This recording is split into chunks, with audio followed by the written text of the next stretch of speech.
welcome back. It's your boy Heaven Hollywood back on the IE Network. This is the Heaven Hollywood Report, and let's get to it. Shout out to my sponsor, in case you didn't know, that's icydk.blog. Once again, icydk.blog. Make sure you'll check them out on all mobile devices and the World Wide Web. So Meek Mill looks as though he's been kicked out of the brotherhood. I see him texting this and tweeting, "I got money. I don't care about messing with industry people. I'd rather hang with normal people." He then said, "They talk all this brotherhood S till it's time to let you eat or invest. We opening that S up. We not like them." So this is all on the tail of him leaving Roc Nation or being released from Roc Nation. And now he is obviously throwing shots at Jay-Z. Jay-Z's the one talking about the brotherhood, Jay-Z, Rick Ross, Diddy, T.I., they're the ones that form that thing, the brotherhood. It's mainly Diddy and Jay-Z. So Meek is going to just start strictly hanging with Michael Rubin, with Robert Kraft, and, athletes that hang around a bunch of them. And you're going to see a change in Meek's, who he hangs with, and he'll probably go get some woman who's not black. He'll probably get some exotic looking Asian or exotic looking. It won't be an exotic looking black woman. It's going to be an exotic looking non-black woman. Why? I can see that. I can easily see that. I see Meek Mill. He's saying he got money and he's ready to, invest it back into the hood. We'll see about all that. But that is obviously a shot at Jay-Z specifically and Diddy as well. So we're going to see what's next up for Meek. Is Meek giving up on music? We're going to see. Be here for more music from Meek. I know Meek hasn't been popular pretty much since him and Nicki Minaj split up. But everyone says they miss the Dirty Breeds Meek. Well, that man is not coming back. But would you be here for another Meek album?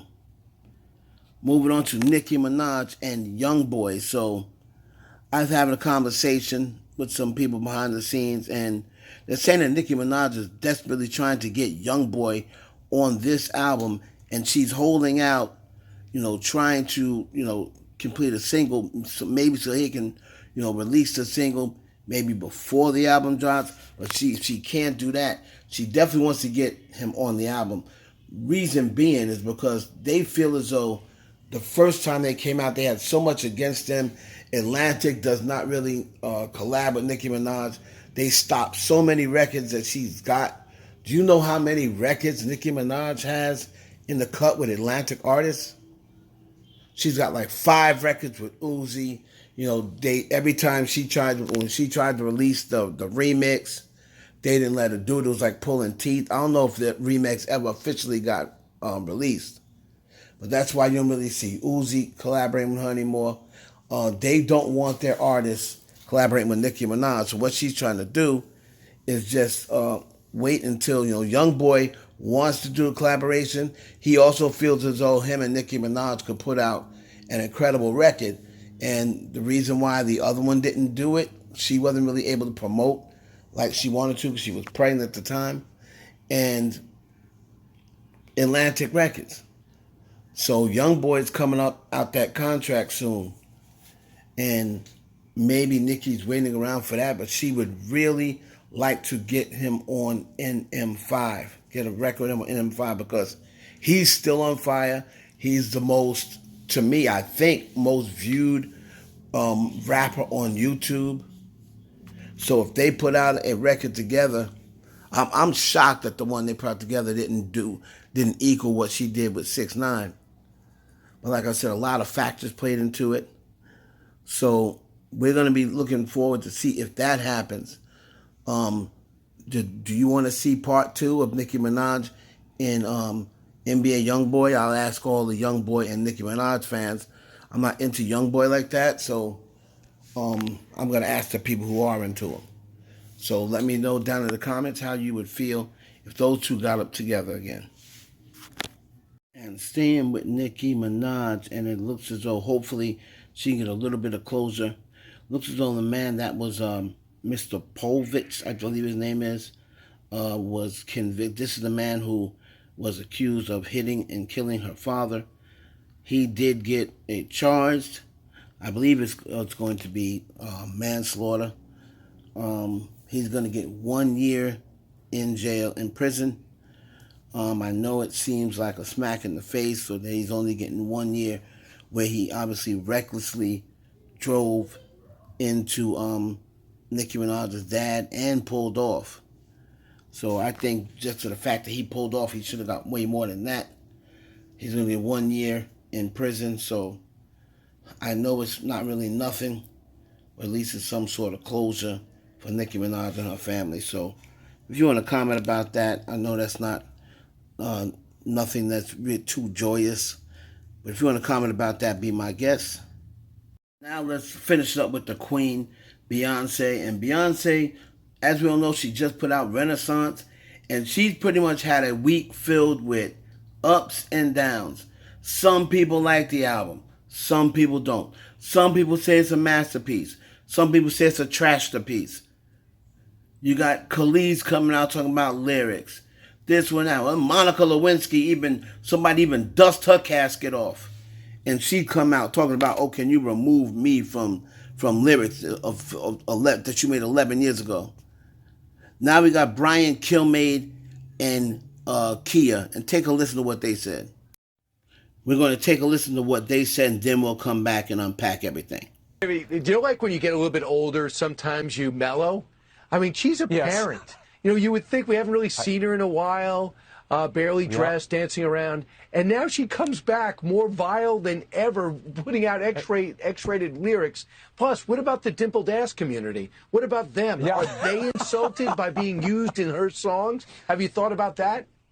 Right. Or those with stretch mark breasts, apparently. I won't recreate the words she uses in her delightful lyric, written by Drake, incidentally. He wrote those lovely lyrics, but why you would sing them as a renowned woman who young people look to, I don't quite get that.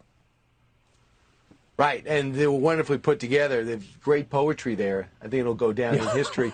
Meanwhile, demonic auto-tunes, hell. Child, is this bitch trying to put a spell on everybody in the world, including the children, with this tired-ass album? We've been on lockdown for 3 damn years, and this all you could come up with, Beyoncé.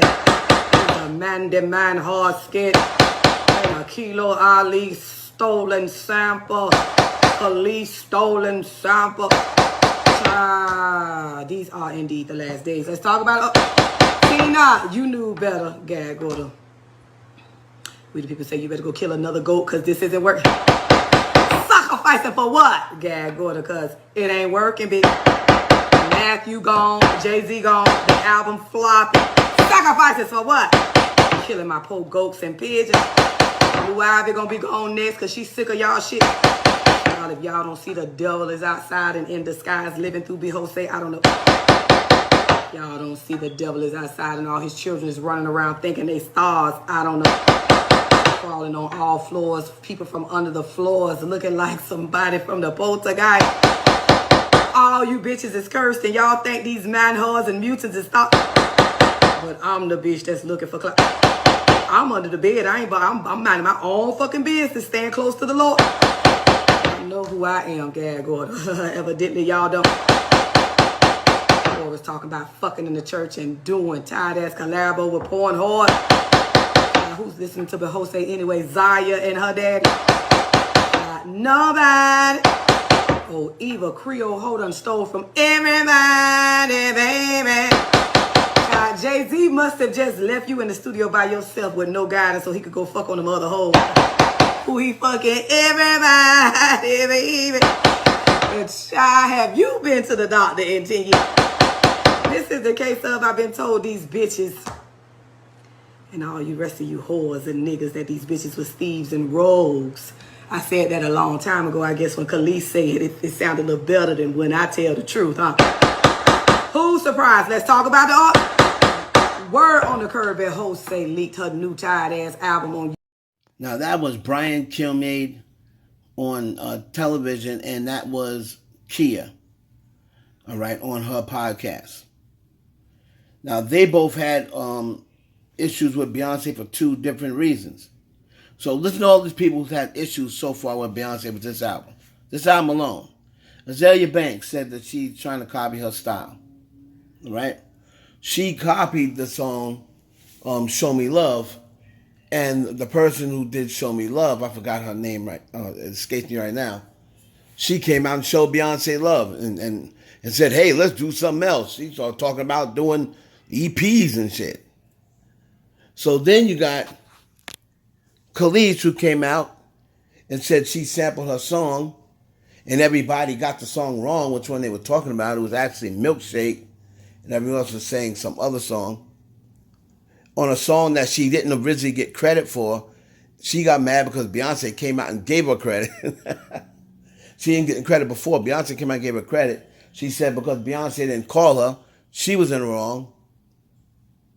Then she got criticism when she said spaz, same thing that Lizzo said on her record. So Beyonce removed the word spaz. So she removed spaz, she removed Khalees's stuff.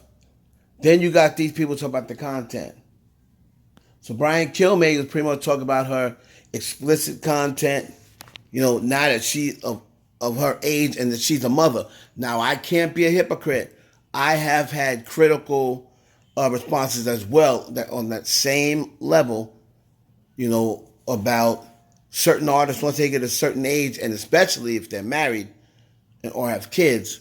I don't think you should still be talking about your P and surfboard and this, that, and the other once you get of a certain age, especially. Once you, closing in on 40 and 45. I mean, I cringe at Madonna now, rolling her hips and rolling her, I mean, come on. You did that in your 20s. So it is a little cringeworthy. Then they got on Drake because Drake's the one who wrote the lyrics. So their beef was really more with the explicit lyrics. Then you got Kia, who's talking about, the elephant in the room, which is the symbolisms and the devil worshiping music, as they call it, and stuff like that. But the thing is, Beyonce didn't just start making this music.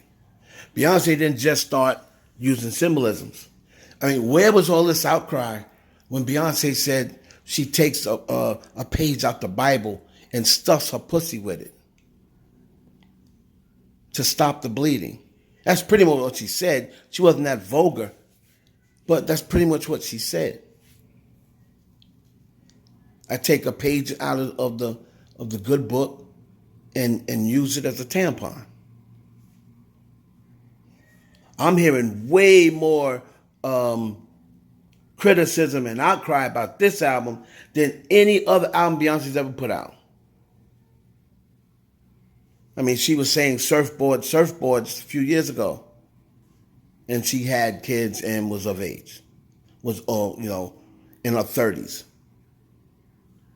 So I don't know where they've been. I understand what they're speaking on. A lot of occult, Masonic, demonic lyrics, but anybody that's making over a certain amount, that's what they do.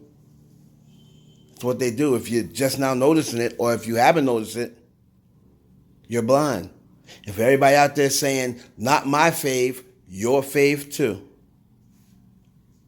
If you're after a certain level,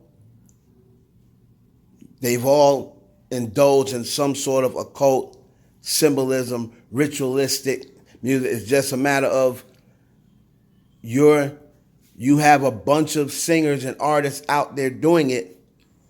If you're going to listen to that type of music and root for some artists, you're just going to have to pick one and live with it. But one is no more evil than the other. There's stuff that go on behind the scenes that you people will never imagine. It's your boy Heaven Hollywood for the IE Network. Please like, comment, subscribe, and share this video with your friends.